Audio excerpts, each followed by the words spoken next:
Hi, it's me again with Corel Draw tips and tricks.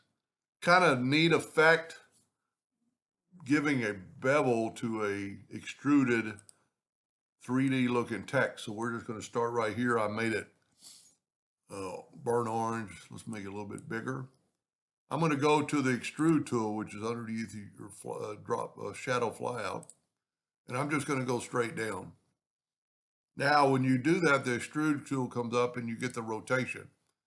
Now you can do it by your numbers up here, but I just kind of ballpark it like that. And then I don't want it quite that thick. So I'm going to bring it up.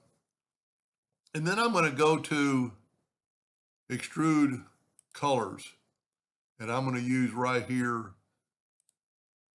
And I'm going to go from orange to black, which is already done. I'm going to make it a little bit less thick.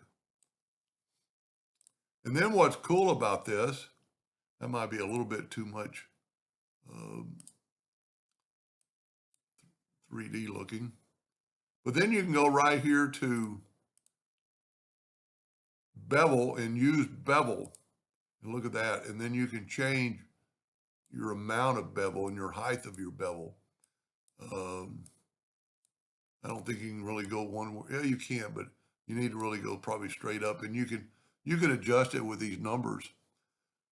But that's a pretty cool look. Anyway, hope that gave you an idea or two, and thank you for watching.